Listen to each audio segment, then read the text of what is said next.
لبيك اللهم لبيك لبيك لا شريك لك لبيك إن الحمد والنعمة لك والملك لا شريك لك لبيك اللهم لبيك لبيك لا شريك لك لبيك إن الحمد والنعمة لك والملك لا بادِ توفیق کے مت والو شمع رسالت کے پروانوں، السلام علیکم ورحمۃ اللہ وبرکاتہ۔ الحمد للہ نحمده ونصلی ونسلم علی رسولہ الکریم، اما بعد فاعوذ باللہ من الشیطان الرجیم، بسم اللہ الرحمن الرحیم۔ کلا وعد اللہ الحسنى صدق اللہ العلی العظیم وبلغنا رسولہ النبی الامین المتین الکریم۔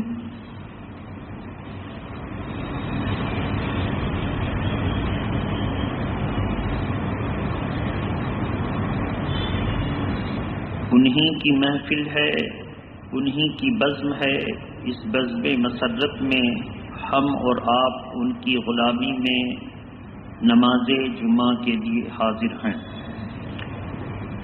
نماز جمعہ جسے اللہ کے پیارے رسول صلی اللہ تعالی علیہ وسلم نے فرمایا کہ یہ روز جمعہ جسے فارسی میں روز آدینہ کہا جاتا ہے، یہ مسلمانوں کے ہفتے کی عید ہے۔ جب قرآن مقدس کی آیت کریمہ اتری، الیوم اکملت لکم دینکم واتممت علیکم نعمتی ورضیت لکم الاسلام دینا، یہ آیت کریمہ 10 ہجری جمعہ کا دن تھا اور میدان عرفات میں حجاج اکرام حج کا سب سے بڑا رکن ادا کرنے کے لیے حاضر تھے، جسے ہم اور آپ یوم عرفہ کے نام سے جانتے ہیں۔ یوم عرفہ بھی حاجیوں کی عید ہے۔ ایک یہودی جب اس آیت کریمہ کو سنتا ہے تو کہتا ہے سرکار عمر فاروق اعظم سے کہ آپ کے ہاں ایک ایسی آیت کریمہ اتری ہے کہ اگر وہ آیت کریمہ ہم یہودیوں کے پاس اترتی تو ہم لوگ اس اترنے کے دن کو عید منا لیتے، عید بنا لیتے۔ عمر فاروق اعظم نے جواب دیا، تم ایک عید کی بات کرتے ہو، ہمارے یہاں تو اس دن کئی عیدیں جمع تھیں۔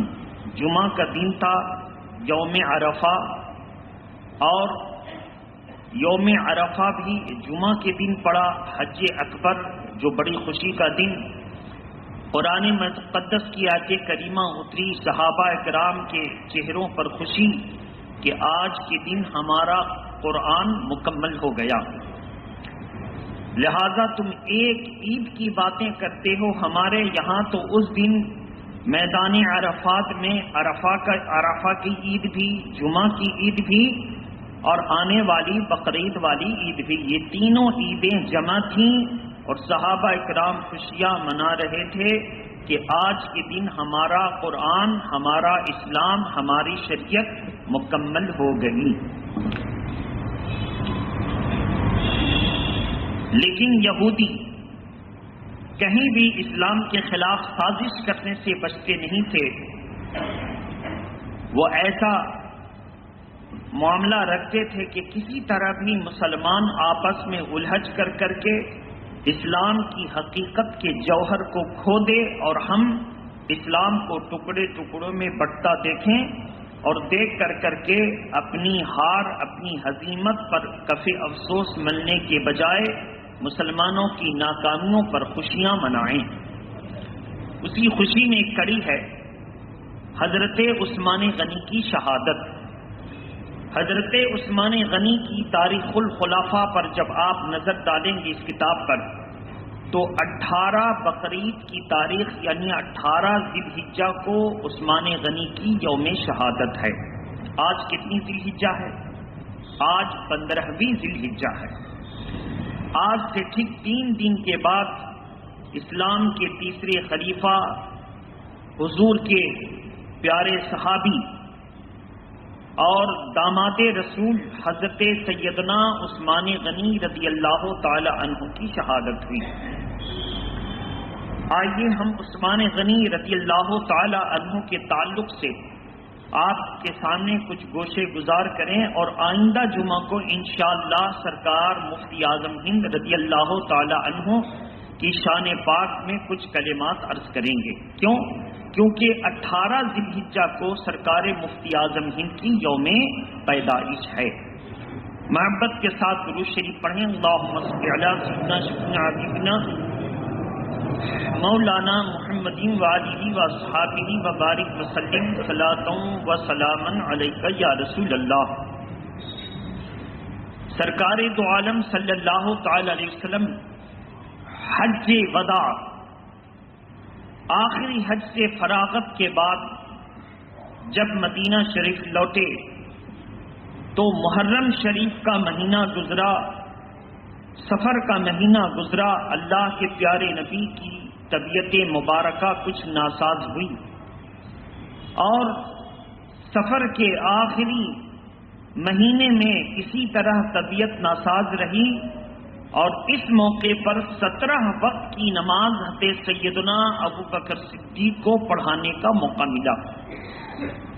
حضرت عائشہ صدیقہ رضی اللہ تعالی عنہا عرض کرتی ہیں کہ اللہ کے پیارے نبی صلی اللہ علیہ وسلم کو غشی طاری ہو جاتی، آنکھ کھلتی تو سب سے پہلے نماز کے تعلق سے پوچھتے اور کہتے کہ ابو بکر صدیق کو حکم دو کہ وہ مسلمانوں کی امامت کروا دیں۔ عائشہ صدیقہ نے ایک مرتبہ دبی زبان سے کہا کہ یا رسول اللہ، ابو بکر صدیق بڑے رقیق القلب ہیں، نرم دل ہیں، آپ کے مصلی پر کھڑے ہوں گے تو قرآن مجید کی تلاوت کو بکا کی وجہ سے قائم نہ رکھ سکیں گے۔ بکا کا مطلب ہوتا ہے رونا، قائم نہ رکھ سکیں گے۔ اللہ کے پیارے نبی آپ عمر فاروق اعظم کے تعلق سے اجازت دیجیے، وہ بڑے مضبوط دل کے مالک ہیں، قوی دل ہے، کہ میں انہیں اجازت دے دوں۔ اللہ کے پیارے نبی نے فرمایا ابو بکر کہاں ہیں، انہیں اجازت دے دو۔ 3 مرتبہ کہا اور کہا سنو، اللہ اور تمام مسلمان ابو بکر کی امامت پر راضی ہیں۔ سیدنا ابو بکر صدیق آئے، مصلی امامت کو سنبھالا، اللہ کے پیارے نبی کے حکم کی اتباع میں نماز پڑھائی۔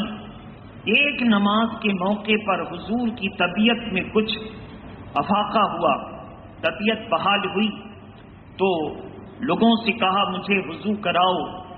وضو کروایا گیا۔ اللہ کے پیارے نبی ایک طرف حضرت علی، ایک طرف حضرت عباس، دونوں کے کاندھے پر اپنا کاندھا رکھ کر کے مسجد نبوی میں منبر رسول کے دروازے سے حاضر ہوئے۔ دیکھا ابو بکر صدیق نماز پڑھا رہے ہیں اور مسلمان بڑے اطمینان و سکون کے ساتھ نماز پڑھ رہے ہیں، مگر اللہ کے پیارے نبی کی طبیعت کی ناسازی کی خبر سرگرم کی تو تمام صحابہ کا چہرہ مایوس ہے، مگر اللہ کی عبادت میں لگے ہیں۔ دیکھ کر خوشی کا اظہار فرمایا اور مسجد نبوی میں پردہ ہٹا کر تشریف لائے۔ اتنا کو دیکھ کر صحابہ اکرام کی خوشی کی انتہا نہ رہی اور ابو بکر صدیق پیچھے ہٹنے لگے تو حضور نے فرمایا ٹھہر جاؤ، ٹھہر جاؤ۔ ابو بکر صدیق پیچھے ہٹتے گئے یہاں تک کہ اللہ کے حکم کے مطابق ٹھہرے اور میرے آقا نے سیدنا ابو بکر صدیق کے بغل میں آ کر بیٹھ کر کے نماز ادا فرمائی۔ اب معاملہ یہ ہوا کہ سرکار دو جہاں صلی اللہ تعالی وسلم نماز کے امام ہوئے، وہ امامت کرتے تھے اور ابو بکر صدیق ان کو دیکھ دیکھ کر نماز پڑھاتے تھے. یہ ایسی خوش نصیبی والی نماز تھی.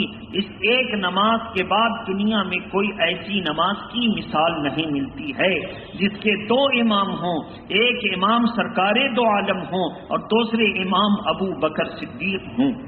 سرکار دو عالم صلی اللہ تعالی علیہ وسلم ابو بکر صدیق کی امامت سے راضی ہو کر کے دنیا کے تشریف لے جانے کا وقت آیا. تمام تر کاغذات اور تمام تر معاملات کو درست کروائے اور درست کروانے کے بعد وصیت کی کہ میرے بعد تم کس پر قائم رہو گے؟ صحابہ نے جواب دیا، یا رسول اللہ، آپ جو دین لے کر آئے ہم آپ کے بعد اس پر قائم رہیں گے. میرے آقا نے فرمایا، میں اپنے بعد تمہارے مابین دو چیزیں چھوڑ جاتا ہوں، ایک قرآن، دوسری میری حدیث. جب تک تم اس کو اپنے دانتوں سے مضبوطی کے ساتھ پکڑے رہو گے تمہیں کوئی گمراہ نہیں کر سکتا. اور اس کے بعد الصلاۃ وما ملکت ایمانکم، یہ 3 بار کہا. ترجمہ اس کا یہ ہوا، میرے بعد تم نماز کی پابندی کرنا اور اپنے غلاموں، کنیز اور باندیوں، اپنے ماتحت پر نرمی کرنا، ان پر سختی نہ کرنا. یہ الفاظ بار بار تاکیداً فرمائے. تب تو دنیا کہتی ہے کہ میرے آقا اس دنیا سے پردہ فرمانے سے پہلے سب سے زیادہ جس بات کی تاکید کی وہ نماز تھی اور غلاموں اور کنیزوں اور باندیوں پر نرمی کا ذکر تھا. اس لیے ہم اپنے چھوٹوں پر شفقت کریں اور نماز کی پابندی کا خیال کریں. اللہ کے پیارے نبی پیر ہی کے دن دنیا میں تشریف لائے اور پیر کے دن اللہ کے پیارے نبی کا دوپہر ظہر کے وقت وصال ہو گیا. وصال ظاہری کے بعد تقریباً 32 یا 33 گھنٹے کے بعد تدفین عمل میں آئی اور اللہ کے پیارے نبی سب سے اعلیٰ جگہ، سب سے عرفہ جگہ پر رکھے گئے. اللہ کے پیارے نبی صلی اللہ تعالی وسلم کی قبر انور لحد کی صورت میں بنائی گئی اور اس میں 3 مزید قبروں کی جگہیں چھوڑ دی گئیں. ایک سیدنا ابوبکر صدیق کی جگہ ملی، دوسرے عمر فاروق اعظم کو جگہ ملی اور تیسری قبر آج بھی خالی ہے جس میں ہمارے آقا کے فرمان کے مطابق حضرت عیسیٰ علیہ السلام جب وصال کریں گے تو اللہ کے پیارے نبی کے پہلو میں آ کر دفن ہوں گے. ان کی جگہیں آج بھی باقی ہیں. درود شریف پڑھیں. اللہم صلی علی سیدنا شفیعنا حبیبنا مولانا محمد والہ واصحابہ وبارک وسلم. صلاۃ والسلام علیک یا رسول اللہ. سیدنا ابو بکر صدیق کی خلافت کا زمانہ آیا. تقریباً 2 سال چند ماہ تک خلافت کے تخت پر قائم رہے. وصال کا وقت آ گیا. 2 سال کے اندر میں قرآن مجید کو جمع فرمایا اور اس شان سے قرآن مجید کو جمع فرمایا کہ قیامت تک کے لیے اللہ کے پیارے رسول نے جو قرآن کو مدون فرما کر عطا فرمایا تھا اس کو نسخے تیار کیے اور تمام دنیا اور شہر میں پھیلایا. وہ قرآن کا نسخہ موجود تھا. اس کے بعد حضرت ابو بکر صدیق رضی اللہ تعالیٰ عنہ وہ صحابی ہیں. ایک مرتبہ اللہ کے پیارے نبی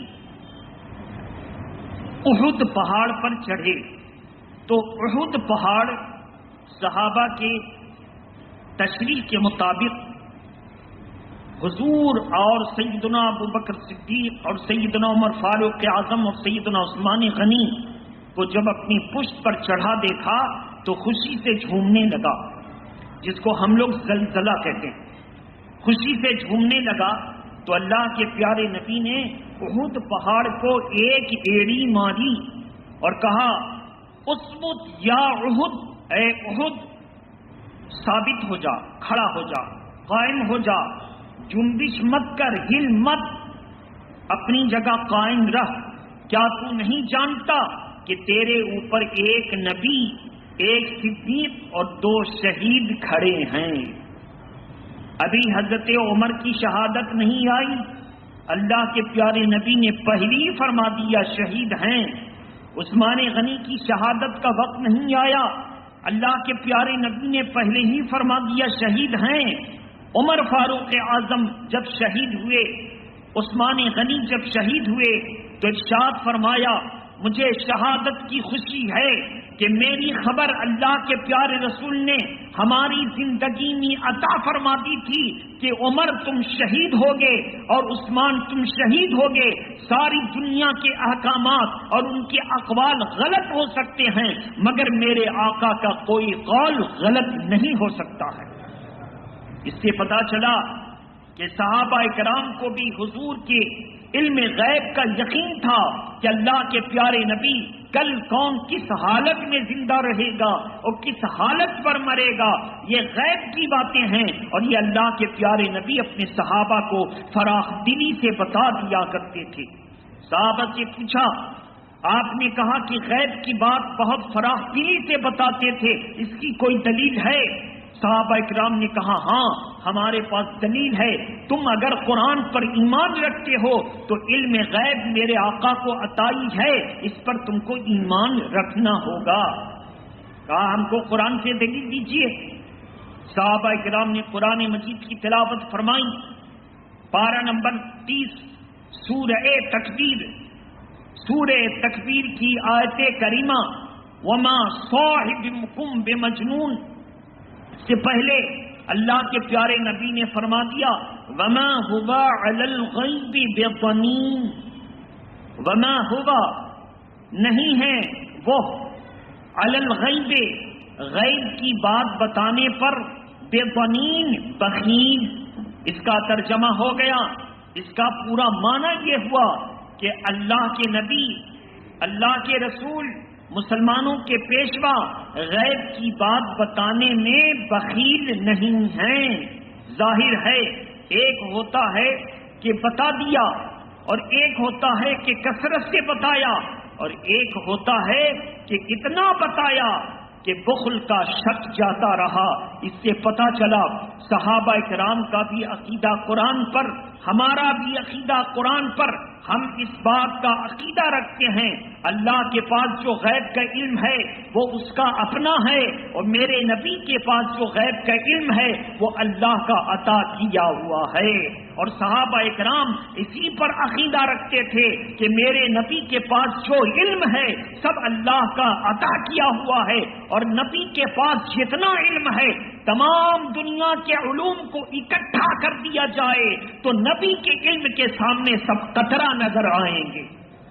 تمام دنیا کے علوم کو اکٹھا کر دیا جائے تو نبی کے علم کے سامنے سب قطرہ نظر آئیں گے، اور ان قطروں کو دیکھتے ہوئے جب نبی کے علم پر آپ کی بصیرت پڑے گی تو لگے گا نبی کے پاس علم کا سمندر موجود ہے، نبی کے پاس علم کا سمندر موجود ہے۔ تو میرے محترم بزرگ اور دوستو، تو قربان جائیے، اسلاف سے لے کر اخیار سے لے کر آج تک ہمارے پاس یہ عقیدہ موجود ہے۔ قربان جائیے، جو قرآن کا عقیدہ ہے، جو صحابہ کا عقیدہ ہے، بحمدہ تعالی اسی عقیدے پر ہم اور آپ قائم ہیں۔ درود پاک پڑھیں، اللہم صلی علی سیدنا شفیعنا حبیبنا مولانا محمد والہ واصحابہ وبارک وسلم، صلاۃ و سلام علیک یا رسول اللہ۔ سرکار ابو بکر صدیق کے بعد عمر فاروق اعظم کے خلافت کا زمانہ آیا۔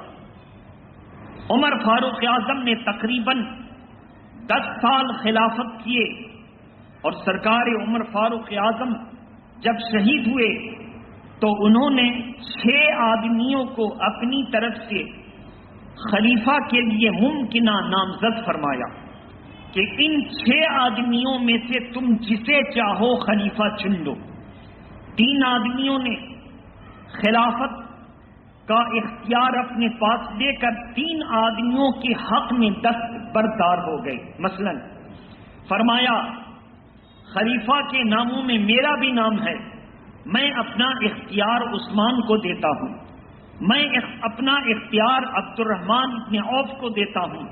تیسرے نے کہا میں اپنا اختیار علی ابن ابی طالب کو دیتا ہوں۔ 3 آدمی خلافت کے دوڑ سے ہٹ گئے، خلافت کے ممکنہ اختیارات کو 3 کو سونپ کر خود دستبردار ہو گئے، اپنے آپ کو کنارہ کش کر لیا۔ اب 3 آدمیوں میں حضرت عثمان غنی، حضرت علی مشکل کشا اور حضرت عبد الرحمن ابن عوف. عبد الرحمن ابن عوف نے کہا میں اپنے خلافت کے اس ممکنہ اختیارات سے دستبردار ہوتا ہوں. انہوں نے بھی اپنے آپ کو کنارے کر دیا. اب بچے عثمان غنی اور علی. عبد الرحمن ابن عوف نے تمام صحابہ اکرام کو الگ الگ اور کبھی مجمع میں جمع کر کے مشورہ کرتے رہے تو اکثر صحابہ کی رائے عثمان غنی رضی اللہ تعالیٰ عنہ کے حق میں آئی. عبد الرحمن ابن عوف نے اکثر صحابہ کی رائے کو دیکھتے ہوئے اب دونوں سے تنہا تنہا فردن فردن بات کی. عثمان غنی سے کہا آپ کو خلافت سپرد کیا جائے تو آپ کیا کریں گے؟ کہا مجھے اللہ کے پیارے نبی نے فرمایا تھا میں قبول کر لوں گا. حضرت علی مشکل کشا سے جب پوچھا تو ان کی زبان سے نکل گیا کہ میں اپنے آپ کو عثمان کے رہتے ہوئے خلافت کا اہل نہیں پاتا. اب علی مشکل کشا سے ایک وعدہ کیا اگر میں عثمان غنی کے حق میں خلافت کا فیصلہ کروں تو آپ کو اعتراض تو نہ ہوگا؟ حضرت علی نے فرمایا نہیں، آپ بالصواب رائے رکھتے ہیں، میں نے درست رائے رکھتے ہیں، آپ کے فیصلے سے مجھے انکار نہ ہوگا.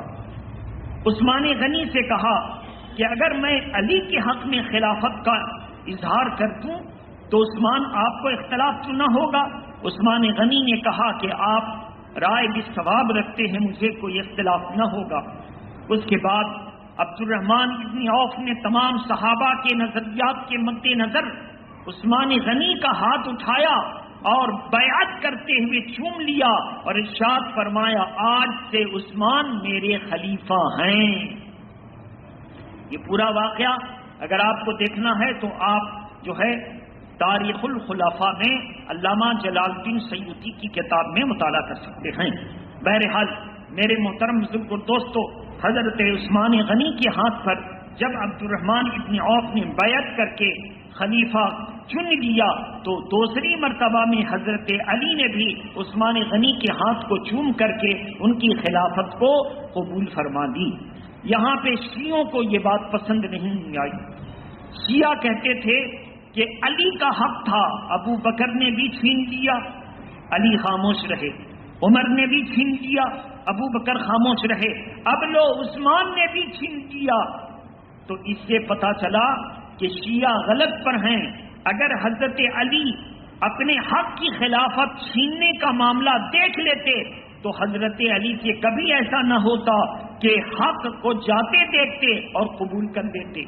لہذا یہ تہمت حضرت علی پر ہے کہ شیعہ جو دوسرے پر الزام لگاتے ہیں وہ حضرت علی ہی سے پوچھتے ہیں کہ علی آپ تو حق اور باطل میں فرق امتیاز رکھتے تھے، آپ نے عثمان غنی کے ہاتھ کو چوم کر کے ان کی خلافت کو کیوں قبول کر دیا؟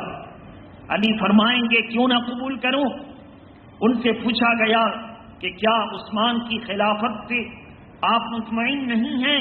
کہا ہم کیوں نہ مطمئن ہوں گے کہ اللہ کے پیارے نبی نے خلافت کی ترتیب پہلی ایک حدیث کے زمرے میں بتا دیا. کہا وہ کون سی حدیث ہے؟ کہا کہ وہ حدیث ہے، اس کا مفہوم وقت میں گنجائش نہیں ہے کہ عبارت پوری پڑھی جائے. اللہ کے پیارے نبی نے فرمایا میں علم کا شہر ہوں اور ابو بکر اس کی بنیاد ہیں. میں علم کا شہر ہوں اور عمر اس کی دیوار ہیں. میں علم کا شہر ہوں اور عثمان اس کی چھت ہیں. میں علم کا شہر ہوں اور علی اس کے دروازہ ہیں. علی اس کے. اب یہ تینوں حدیث پاک کا پہلا 3 حصہ اس کو چھپا دیا گیا اور حضرت علی کے تعلق سے انا مدینۃ العلم وعج بابھا حضور کی حدیث پاک کا آخری حصہ بہت بار پڑھا گیا کہ میں علم کا شہر ہوں اور علی اس کے دروازہ ہیں، جبکہ 3 حصہ چھپا دیا گیا. میں علم کا شہر ہوں. حضرت علی سے پوچھا گیا تو اس میں خلافت کی ترتیب کیسے؟ کہا ایسے دیکھو، میں علم کا شہر ہوں، ابو بکر اس کی زمین یا بنیاد ہیں. تو عمارت سے پہلے بنیاد پڑتی ہے کہ نہیں؟ اور سب سے پہلے بنیاد تو پہلے نمبر پر ابو بکر ہوں گے کہ نہیں؟ دوسرے نمبر پر دیوار کا آتا ہے کہ نہیں؟ میں علم کا شہر ہوں اور عمر اس کی دیوار ہیں۔ تیسرے نمبر پر چھت آتی ہے کہ نہیں؟ میں علم کا شہر ہوں اور عثمان اس کی چھت ہیں۔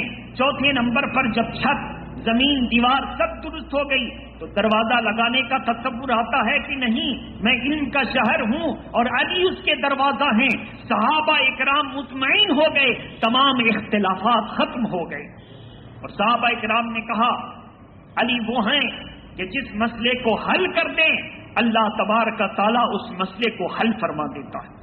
اور حضرت علی فقہ کے باب میں ایسی قوت رکھتے تھے کہ عمر فاروق اعظم بھی مسائل فقہیہ میں حضرت علی سے مشورہ کیا کرتے تھے۔ وہ فرماتے کہ ہمارے جماعت میں علی جیسا جب فقیہ ہو تو کسی اور سے مسئلہ پوچھنے کی ضرورت نہیں ہے۔ ایک مرتبہ عثمانی غنی رضی اللہ تعالیٰ عنہ حج کے موقع پر احرام باندھ کر حج ادا کر رہے ہیں۔ کھانے کا وقت آیا، کسی نے شکار کیا ہوا مرغ پرندے کا گوشت پیش کیا، تو حالت حج میں جب احرام کی حالت میں ہو تو شکار کرنا حرام۔ اب شکار کرنا تو حرام ہے، شکار کر کے کوئی اور لایا ہے، اس جانور کا گوشت کھا سکتے ہیں کہ نہیں، اختلاف ہوا۔ حضرت علی کے سامنے شکار کا پرندہ رکھ دیا گیا، کھانے کی شروعات ہوئی۔ عثمان غنی نے پوچھا، ہم میں علی بہت بڑے فقیہ موجود ہیں، علی بتائیے یہ شکار کسی اور نے کیا ہے، کھانا ہم لوگوں کو ہے اور ہم لوگ محرم ہیں۔ کیا ہیں؟ محرم، یعنی حالت احرام میں ہم لوگ محرم ہیں، کھائیں یا نہ کھائیں؟ فرمایا شکار کا پرندہ ہمارے لیے کھانا، محرم کے لیے کھانا جائز نہیں۔ حضرت عثمان غنی نے اتنے بڑے فقیہ کے فیصلے کے بعد اپنا ہاتھ ہٹا لیا اور کہا علی جس بات کا فیصلہ کرتے وہ صحیح ہے۔ تو جب صحابہ کا اس بات پر اتفاق ہے کہ علی کا فیصلہ صحیح ہے تو علی نے ہی فیصلہ کیا کہ ہم میں جب عثمان ہیں تو خلافت کا حق کسی اور کا نہیں ہے، عثمان ہی کا ہو سکتا ہے۔ لہذا اب شیعہ ہم سے نہ لڑیں، ہم سنیوں سے نہ لڑیں، اب جا کر کے حضرت علی سے سوال کریں تو بہتر ہوگا۔ میرے محترم دوستو، عثمان غنی کا دور آیا، تقریباً 12 سال تک خلافت کے دور سے گزرے، جس میں ایک مسئلہ آیا کہ قرآن کو ایک صحیفہ میں جمع کر کے ایک ہی لب و لہجے میں پڑھنے کے لیے پوری دنیا کو کہہ دیا جائے۔ کیوں؟ ایک مجاہد اسلام اور سپہ سالار آذربائیجان اور آرمینیا کے جنگ سے لوٹے، کہا کہ حضور میں نے دیکھا ہے کوفہ والے قرآن مجید کے پڑھنے میں حرف الگ طرح سے ادا کرتے ہیں، بصرہ والے الگ طرح سے ادا کرتے ہیں، اور جو نئے نئے ممالک فتح ہو رہے ہیں وہاں تو مختلف طریقے سے لوگ ادا کرتے ہیں۔ آپ قرآن مجید کا ایک رسم الخط بنائیے اور ایک لب و لہجہ بنائیے تاکہ پوری دنیا اسی لب و لہجے کے مطابق پڑھے۔ عثمان غنی رضی اللہ تعالیٰ عنہ نے قرآن مجید کا رسم الخط تیار کروایا اور لب و لہجہ تیار کروایا، اور تمام جتنے قرآن کے نسخے تھے سب کو معدوم کر دیا، یعنی دفن کر دیا، اور اعلان کر دیا کہ اللہ کے پیارے نبی کا یہ نسخہ جو ان کی زوجہ عمر فاروق اعظم کی بیٹی حضرت حفصہ کے پاس تھا اسی کی نقل کے ساتھ پڑھنا اب پوری دنیا پر واجب ہے۔ تمام صحابہ اکرام نے قرآن مجید کا وہ نسخہ جو حضور نے اپنی زندگی میں تدوین کروایا تھا حضرت حفصہ کے پاس موجود تھا، اس کی زیارت کی اور عہد کیا کہ آج سے ہم قرآن مجید کے اسی نسخے کے مطابق لکھیں گے بھی اور پڑھیں گے۔ اس لیے سرکار عثمان غنی کا نام جامع القرآن میں آتا ہے۔ ان کو کہا گیا کہ قرآن کی جمع فرمانے والے عثمان غنی ہیں۔